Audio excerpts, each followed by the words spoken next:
Nanti kesini Pak.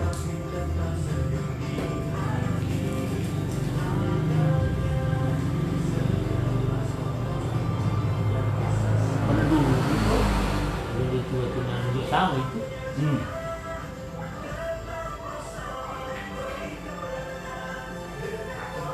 Pasang itu buku Kak. Iya. Ya di sini lagi dia tuh.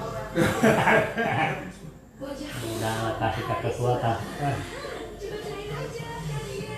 Banyak dulu, kurang minum, kurang gerak. Iya, apalagi kalau video kom. Ini video kong, empat mata kuliah saya pegang. Oh. Putih. Oh, UT, 4 mata kuliah. Pantas. Kamu itu. Soalnya di satu di dua di bulan itu tuh tidak ada yang ngambil duit, kasih ke selamari saja. Kebetulan ini hari di home di rumah. Iya. Orang itu pakai data. Iya. HP-nya itu memang setengah mati. Baik, setengah mati kalau pakai HP. Nah, rata-rata mahasiswa ke selfie Iya. pakai monitoring.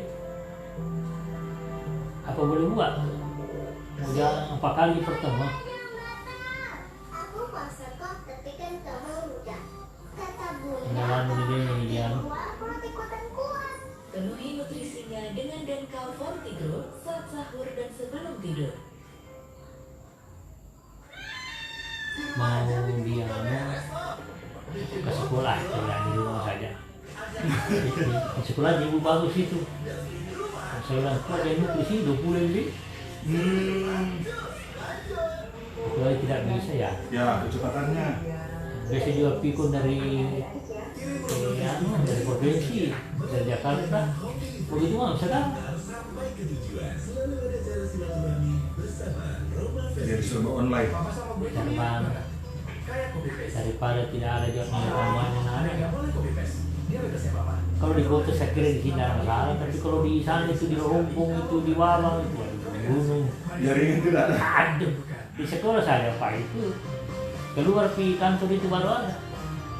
Kalau jangan itu disimpan itu api di luar, baru pakai kalayan itu pelempar masuk ruang lab. Itu di sana itu. Tapi saya bilang itu lah SMK semua bisa. Nah sekarang di mana? Masih di sana? Masih bisa kan belum dibuka seorang. Saya mati itu ini jaraknya. Kalau ditemui semua orang yang minus, itu dia apa? Bengkak yang mungkin tagihan Indihome? Hah? Tagihan Indihome? Kemana? Tagihan Indihome yang membengkak tidak? Enggak sih. Oh, Tetap flat ya, ya? kan? Flat dia ya? Ya 400 paling banyak itu 400 satu bulan. Biasa tidak cukup yang dipakai. Dan dua juga anak di sini. Tidak dengan ini jarang dipakai ya. Itu tidak ke sekolah, kalau sekolah tidak dipakai.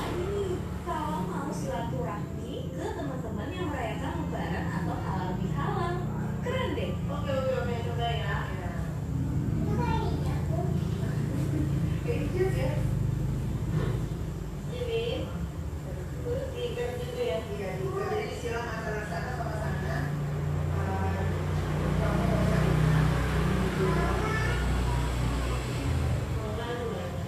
Barusan terapi orang yang stroke juga.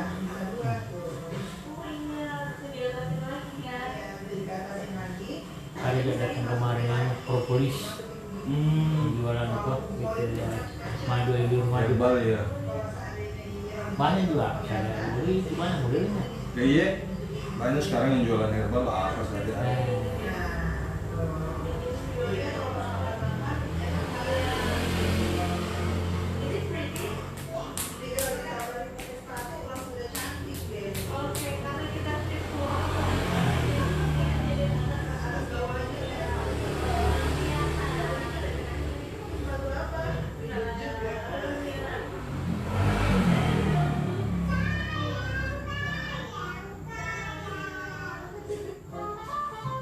Oke sayang, saatnya Diari The Onsu pamit dulu nih. Jangan lupa saksikan Diari The Onsu setiap hari Senin sampai Jumat pukul 6:30 malam. Diari The Onsu, sayang, sayang, sayang. Itu saya lagi mau jualan sih. Banyak juga orang terkali itu bisa 3 sop.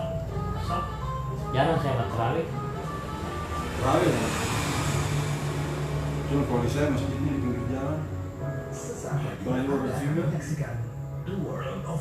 Ini saja saya refleksi. Pokoknya kalau orang dari luar kota tidak saya terima. Ya. Untung kalau bekesan ini masih sana hijau.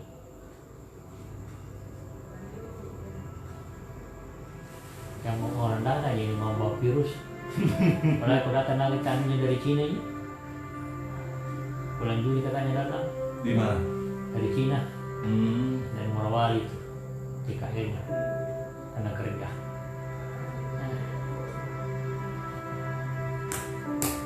Saya tahu pemerintah ini karena batasi orang luar tidak batasi. Sisa karena dia terikat utang.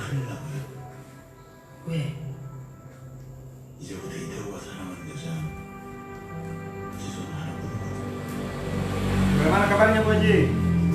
Mau pijit juga? Kakiku saya lamanya ini sakit. Mau sama saya atau bagaimana? Ini kakiku. Ambil itu apa? Piring kecil untuk tempat ini kering. Cuma, nah, dengar barangkali itu anak. Di live gitu.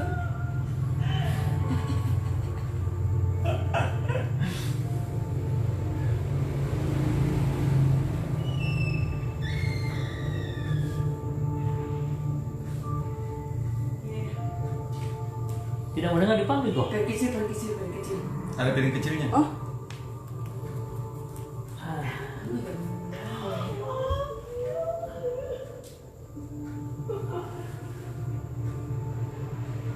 ada kan biasa, mereka baru satu kali tapi dia kan 5 ya. itu hal tapi kita suruh. Iya. Di sini nih kita ya. Masih itu standby di rumah. Siapa? Nah, ininya dulu ambil. Oh, Standby dia. biasanya dia yang jalan. Iya.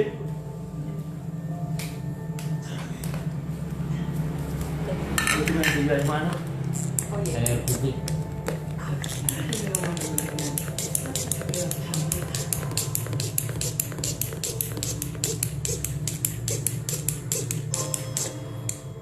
Oke.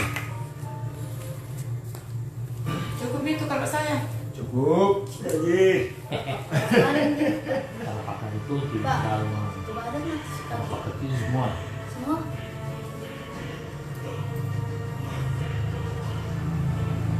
Baru diterima juga. Iya. Banyak ya asisten. 3 orang sudah. Kalau perempuan atau kalau sama perempuan Iya. yang penting itu kerjanya jarang sama. Susah untuk sama, masih butuh proses panjang.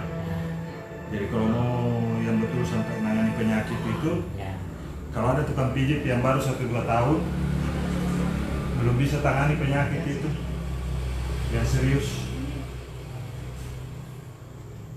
Karena sama dibaca belum tentu sama dengan tadi berketep. Iya. Ada lagi itu meninggal kesnya, nggak tahu semua itu nabinya urang. Iya. Kalau dia itu kalau batu-batu ada yang tarik di belakang sini. Sini. Tapi enak dirasa kalau batu. Iya. Dapat tuh beli. Kasih salah belakang di sini. Kalau mana mau minta kesalahan. Sama itu beliau.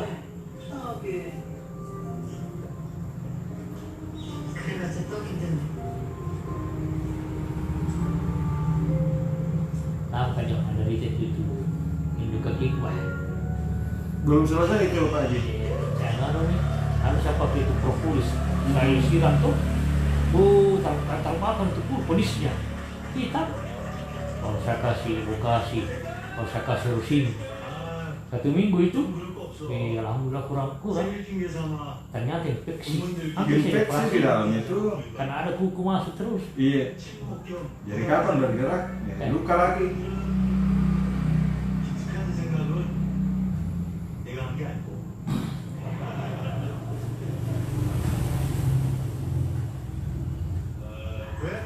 믿고 이벤트 사업한 지 3년째인데 진짜 우리 동문들 없었으면 진지게 망했을 거야. CEO는 도철이, 상반대장하는 상현이,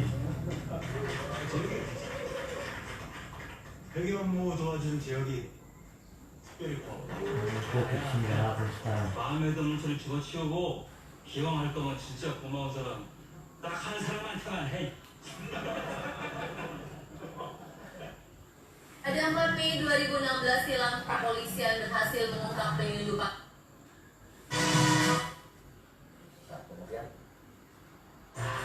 Ini juga semua banyak juga.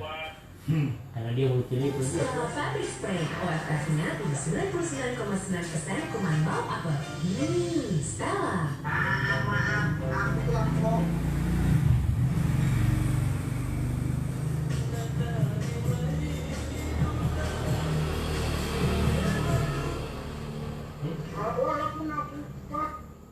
Bukan ke tadi.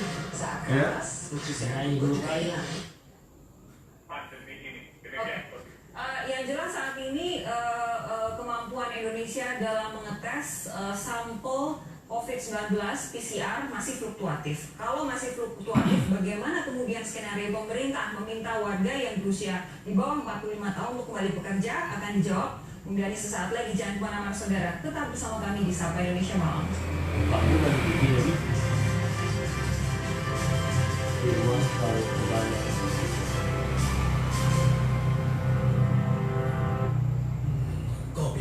Kalau 45 tahun ke bawah lebih kerja, kalau kita 50 tahun ke atas,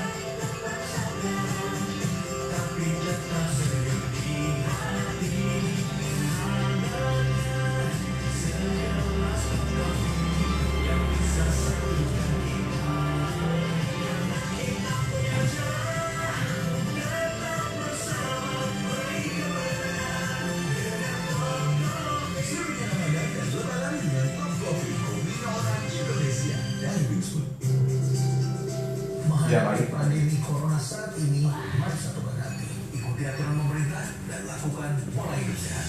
Minum tolak angin di saat sehat maupun di saat sakit. Karena tolak angin telah lulus uji khasiat dan terbukti meningkatkan deposit rate sebagai indikator meningkatnya daya tubuh. Mari kita berupaya dan berdoa agar tetap sehat dan pandemi segera berakhir dengan Kerajaan tak lagi sama. Tugasari dan Rute selalu gampang menyerang.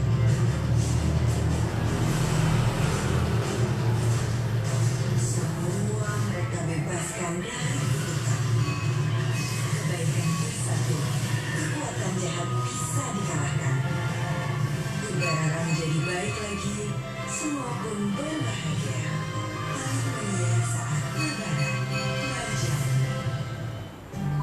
Terus jaga kulit sehatmu dengan Nuriskin Skin Nutrition. Original formulanya memelihara kesehatan kulitku dari dalam. Bisa untuk kulitku yang normal cenderung berminyak. Nuriskin Skin Nutrition. Ku percaya. Kamu?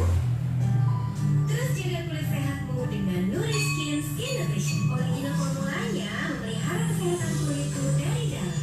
Bisa untuk kulitku yang normal cenderung berminyak. Nuriskin Skin Nutrition. Ku percaya. Kamu? Katanya diabetes. Kan bersama dia Betazol. Minum 2 kali sehari sebelum tidur dan saat sahur. Biar lancar puasanya. Bersama Betazol, bantu jaga asupan gula. Betazol.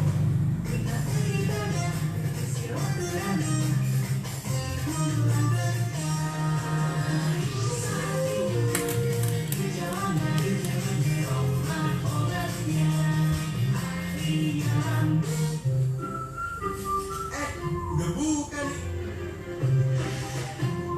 Gimana? Udah makin semangat kan? Yuk lanjutin jalanin niat baik. Dari rumah ya jalaninnya. Selamat berbuka.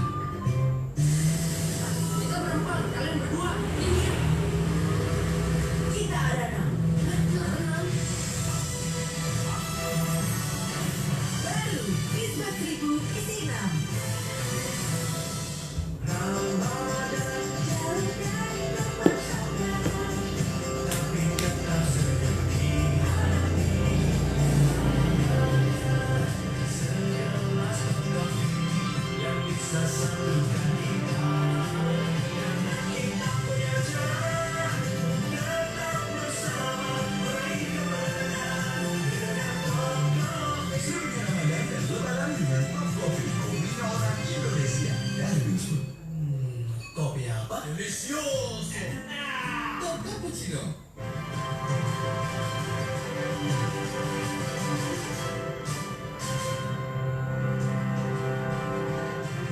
Terima kasih Anda masih bersama kami di Sapa Indonesia Malam. Bung Dhani, Menteri Pendayagunaan Aparatur Negara dan Reformasi Birokrasi Pak Cahyokumolo menyatakan hingga saat ini belum ada produk hukum yang memperbolehkan warga berusia di bawah 45 tahun untuk kembali bekerja, dan dengan demikian ketentuan operasional sektor usaha tertentu dalam peraturan pemerintah nomor 21 tahun 2020 tentang PSBB tetap berlaku. Ini gimana Pak? Bung Dhani? Yang pertama, yang namanya PSBB tentu ada protokol kesehatan, ada terms and condition yang harus diikuti dengan konsisten, dengan penuh kedisiplinan dan taat azas.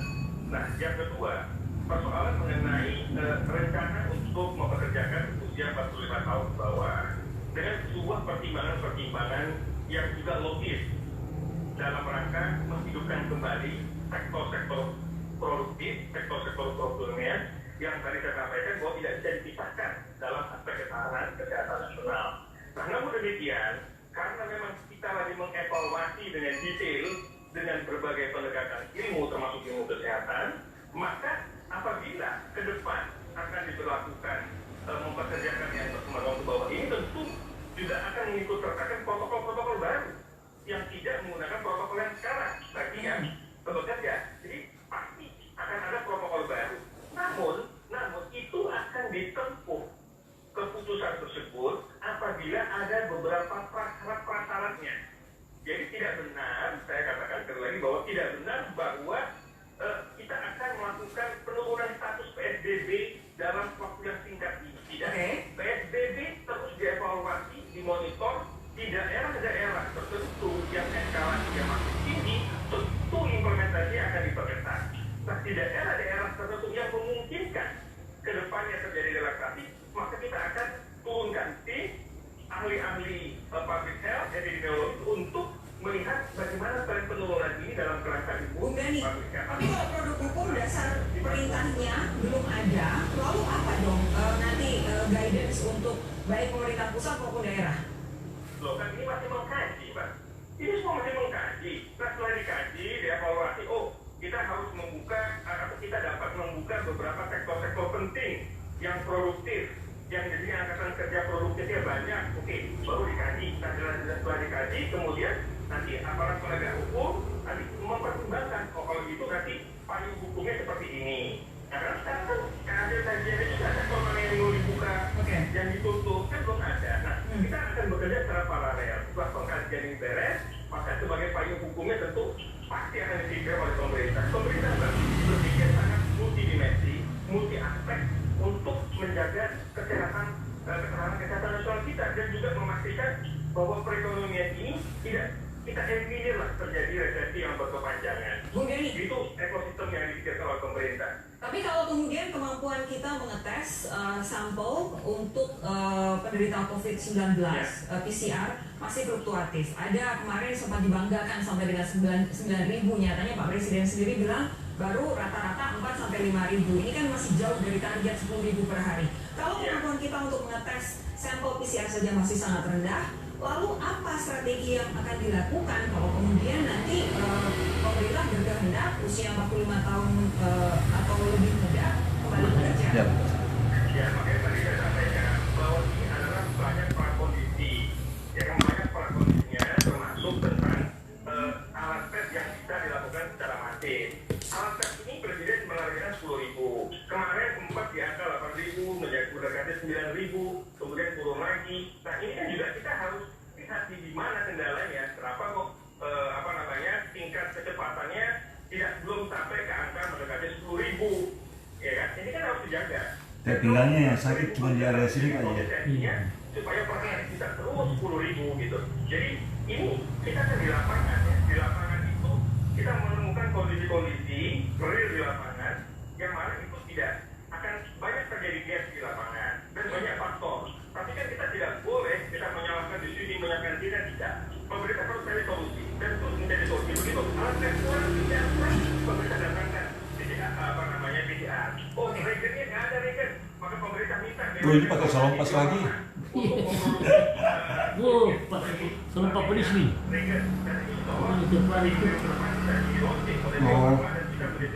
Oh terparuhnya ketarik aja. Menyelenggarakan PCR. Nah, artinya setelah yang terjadi gap itu, dan ini dinamis, Pak. Duduknya banyak miring ini Pak ya. Treatmentnya juga dinamis, sehingga Kurangi duduk posisinya selama ini dirubah.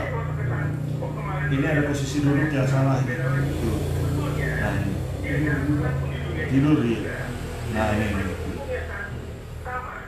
ototnya meregang lagi. beberapa perkembangan ya tentu dilakukan penyesuaian. Nah, oleh karena itu ketika pemerintah melakukan penyesuaian, marilah kita kritisi dengan objektif, dengan konstruktif. Nah, para pakar juga kami undang. Jadi kayak Prof. Pak Usman, sekarang punya beberapa ide Pak Bagus. Kami undang Prof. Pak Usman ke kantor staf kepresidenan. Nanti handphone saya, Mbak, kita duduk bersama. Kita siapkan milestone-nya, langkah kerja yang penting, syarat-syarat untuk membantu kita sebagai kita strategis kita mempercepat ini. Saya beralih ke Prof. Karim. Prof. Karim, katanya dinamis, jadi bukan pemerintahnya yang strateginya berubah-ubah. Menurut Anda? Iya, setuju apa yang dikatakan oleh Mas Dandi tadi. Pertama, saya senang kalau mendengar tidak ada relaksasi. Yang kedua, saya paham bahwa perkembangan kasus ini dinamis, bahkan lebih dari dinamis menurut saya. Tetapi bagaimana pola penyebaran, bagaimana mutasi, transplantasi dan sebagainya kan belum diketahui banyak. Tetapi yang disayangkan itu justru apa yang dikatakan Mas Dandi itu tidak menjadi bahasa yang tidak dikatakan oleh pejabat lain. Apakah karena ada ego sektoral atau misalnya punya yang berbeda, apapun alasannya menurut saya itu kurang bagus. Jadi saya inginnya apa yang dikatakan oleh pemerintah sama gitu ya, karena itu akan membangun pengetahuan. Mengapa saya tentang pengetahuan?